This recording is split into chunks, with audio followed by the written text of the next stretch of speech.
Je récupère ce piège photo qui a passé pas moins de 3 mois dans une forêt en Haute-Savoie. Je l'avais placé donc, comme je vous l'ai dit, en forêt et tout près d'un ruisseau dans la forêt. Il est temps de découvrir ce qu'il a filmé. J'étais d'ailleurs super étonné qu'il y ait encore des piles dedans. Oh,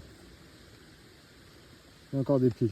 Et on attaque nos images avec plusieurs déclenchements sur plusieurs nuits de sangliers. À chaque fois, un seul individu, peut-être que c'est le même, difficile à dire juste comme ça. Mais dans les premiers jours, voire premières semaines, on a énormément de passages d'un seul individu. Et on a même cette scène plutôt cool où on a le sanglier qui va encore traverser la rivière et qui va s'arrêter même pour boire dedans. Voilà pour ce qui concerne les sangliers, on va continuer avec d'autres espèces. Et dans la première partie des images, après les sangliers, on aura également un passage de renard assez furtif. On en verra, vous reverrez, mais beaucoup plus tard. On a par contre plusieurs passages de blaireaux. Visiblement, il y a plusieurs individus, puisqu'on regarde celui-ci, on voit il a ses deux yeux, mais celui qui arrive a un œil crevé, je pense, il est borgne, puisque son second œil ne reflète pas la lumière infrarouge. Et vu le nombre de passages de blaireaux qu'on a dans le coin, je pense qu'une blaireautière n'est pas loin du tout. D'ailleurs, le terrain est assez escarpé, donc typique pour avoir une blaireautière dans le coin. En autre espèce, évidemment, on aura plusieurs passages de chevreuils et notamment pas mal de brocards. D'ailleurs, quand je suis venu récupérer le piège photo, pour la petite anecdote, je suis tombé nez à nez avec un brocard à moins de 10 mètres environ, donc plutôt très présent dans le secteur. Ensuite, le retour de nos renards, je dis nos renards car je pense qu'il y en a plusieurs. Et alors qu'au début, on avait énormément de passages de blaireaux et très peu de renards, là c'est tout l'inverse, on a énormément de passages de renards et très peu de blaireaux. Et très souvent, les renards viennent ici pour boire en fait dans la rivière directement. Donc ça donne des images plutôt sympas. Je pense donc qu'en effet, il y a une blaireautière pas loin et qu'ils cohabitent dans la blaireautière. Et enfin, on aura deux autres espèces.